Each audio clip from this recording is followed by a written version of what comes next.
Haleluya, puji Tuhan, salam sejahtera Bapak Ibu Saudara-saudari keluarga GBD Ilsade Magelang. Tuhan Yesus memberkati. Terus alami pembaharuan di dalam Tuhan setiap hari. Mari renungkan firman Tuhan menggunakan 365 hari yang mengubahkan. Hari ini pembacaan kita ada di dalam 1 Timotius pasal yang keempat. 1 Timotius pasal yang keempat, saya akan membacakan ayat yang ke-7 dan ke-8. Demikian bunyi firman Tuhan. Tetapi jauhilah tahayul dan dongeng nenek-nenek tua. Latihlah dirimu beribadah. Latihan badani terbatas gunanya, tetapi ibadah itu berguna dalam segala hal, karena mengandung janji, baik untuk hidup ini maupun untuk hidup yang akan datang. Renungan firman Tuhan hari ini saya beri tema latihan ibadah. Latihan ibadah. Kalau kita mengobservasi ayat-ayat yang sudah saya bacakan, surat 1 Timotius ditulis oleh Rasul Paulus dan ditujukan kepada Timotius, di mana surat Timotius ini merupakan salah satu surat penggembalaan. Rasul Paulus menunjukkan surat ini kepada Timotius, di mana Timotius sebagai seorang muda yang menggembalakan jemaat Tuhan yang ada di Efesus, menghadapi pengajaran-pengajaran sesat, ajaran setan-setan, ada guru-guru palsu, akan ada orang-orang percaya yang kemudian menjadi murtad, meninggalkan imannya kepada Kristus. Dan Rasul Paulus memberikan nasihat kepada Timotius. Salah satu dari isi nasihatnya adalah supaya Timotius melatih diri untuk beribadah. Tadi dikatakan dalam ayat 7 bagian B, latihlah dirimu beribadah. Dan salah satu cara untuk menjaga tubuh kita bugar, tubuh kita segar, selain kita makan makanan yang bergizi, makan makanan yang bervitamin, kita juga bisa melatih jasmani kita dengan latihan badani.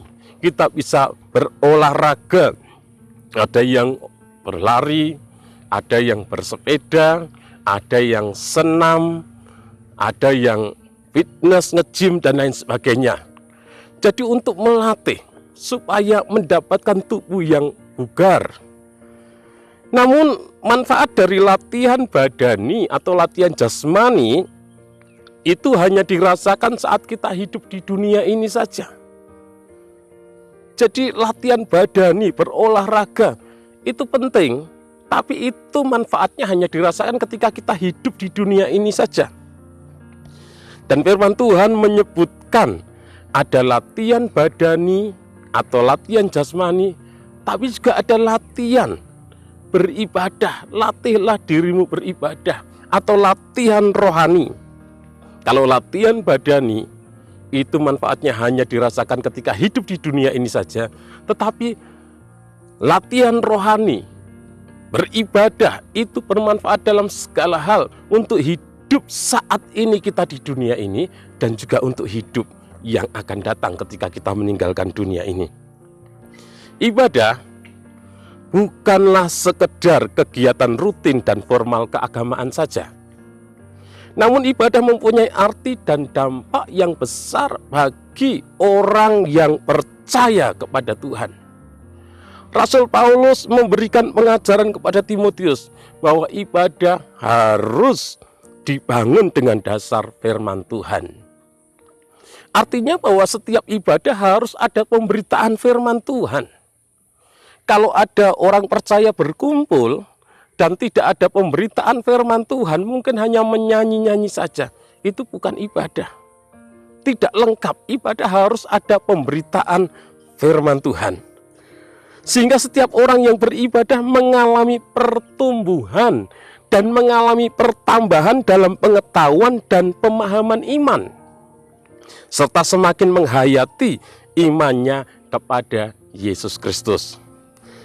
Melalui ibadah, setiap pribadi yang percaya menjadi semakin dewasa rohani dan semakin teguh di dalam imannya kepada Kristus. Ibadah yang benar melahirkan perubahan di dalam hidup setiap orang percaya. Ibadah yang benar itu membentuk karakter setiap orang yang hadir, orang percaya yang hadir dalam ibadah tersebut, sehingga memiliki karakter yang diubahkan, semakin hari memiliki karakter yang serupa dengan Kristus. Rasul Paulus menegaskan kepada Timotius agar latihlah dirimu beribadah. Agar supaya terus latihan ibadah terus menerus. Kata latih berasal dari kata gymnazo. Dari kata inilah gym digunakan, gym atau gym. Kata ini memiliki kesamaan arti dengan kedisiplinan yang dimiliki oleh seorang atlet. Jadi latihlah dirimu beribadah. Artinya bahwa kita harus memiliki kedisiplinan di dalam beribadah. Seperti seorang atlet yang memiliki kedisiplinan di dalam berlatih, berolahraga. Dan seorang anak Tuhan, kita haruslah memiliki disiplin rohani yang baik, memiliki kedisiplinan di dalam beribadah, dan kita harus melakukan hal-hal yang mendukung pertumbuhan rohani, dan tentunya harus membuang hal-hal yang bisa menghalangi pertumbuhan rohani kita. Itu harus kita tinggalkan,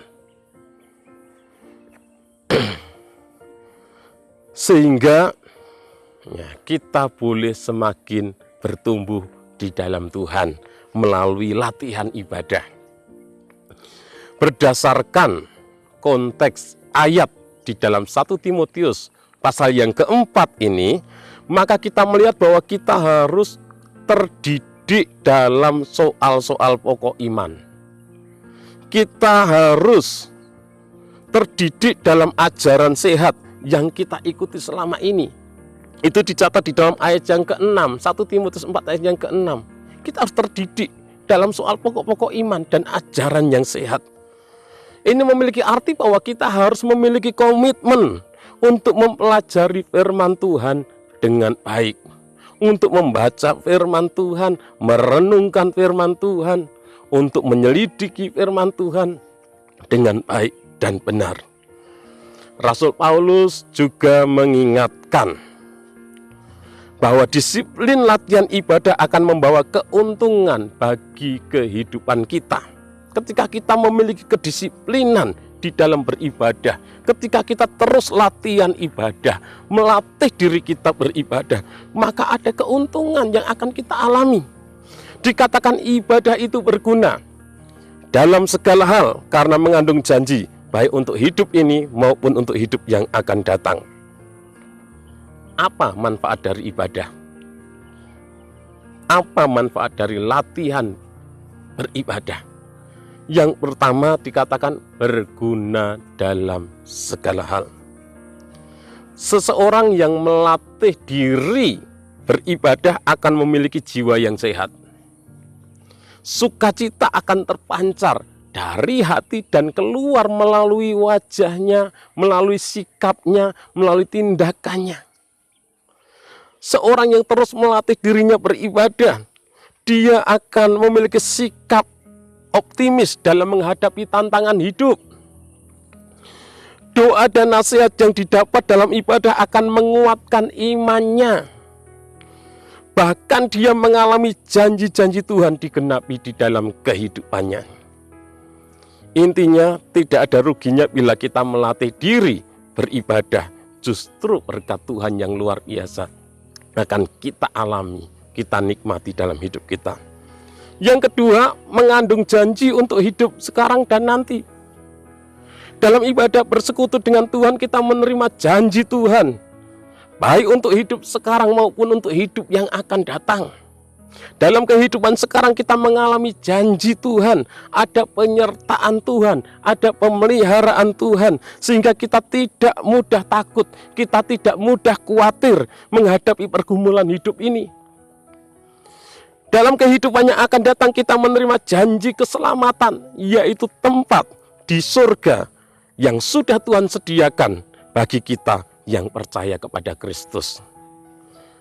Interpretasi pelajaran yang kita dapatkan, sebagai umat-umat Tuhan kita harus melatih diri kita beribadah.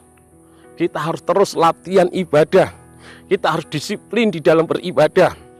Kita harus beribadah kepada Tuhan dengan sungguh-sungguh 100%. Ibadah 100% bukan hanya dengan segenap hati, tetapi dengan segenap tubuh, segenap roh, segenap jiwa. Itulah 100% beribadah kepada Tuhan, bukan cuma hatinya saja. Aplikasinya, jika latihan badani membawa keuntungan bagi fisik kita akan bugar, akan segar. Maka latihan rohani juga akan membawa keuntungan bagi kerohanian kita. Jangan bermalas-malasan, giatlah dalam beribadah dan alami janji-janji Tuhan digenapi dalam hidup kita. Latihlah dirimu beribadah terus-menerus. Mari semangat latihan ibadah, terus disiplin di dalam beribadah. Datang jangan terlambat, dan jangan pulang duluan sebelum doa penutup. Jadi disiplin di dalam beribadah. Tuhan Yesus memberkati. Terima kasih kepada Bapak Ibu Saudara yang sudah dengan setia mengikuti Renungan 79. Kiranya menjadi berkat bagi kita semuanya. Bagi Bapak Ibu Saudara yang ingin didoakan dengan pokok doa tertentu, dapat menyalurkan melalui chat WhatsApp di nomor 0813 2742 0088. Mari kita berdoa. Terima kasih Tuhan buat kasih dan kemurahan-Mu. Engkau Allah yang sudah memelihara kehidupan kami. Kami boleh ada semua karena anugerah-Mu. Engkau Allah yang sudah menebus dan menyelamatkan kami. Kami mau menjadi umat-umat-Mu yang terus setia kepada Engkau. Kami mau terus beribadah kepada Engkau. Ajar kami, mampukan kami untuk terus melatih diri kami, untuk disiplin di dalam beribadah Tuhan. Terima kasih memberkati setiap umat-umat-Mu dimanapun mereka berada. Tidak ada yang seperti Allah. Engkau melintasi langit sebagai penolong kami, keluarga GBD El Shaddai Magelang, dan dalam kejayaan-Mu melintasi awan-awan. Allah yang abadi adalah tempat perlindungan kami. Di dalam nama Tuhan Yesus Kristus kami berdoa bersyukur. Haleluya. Amin.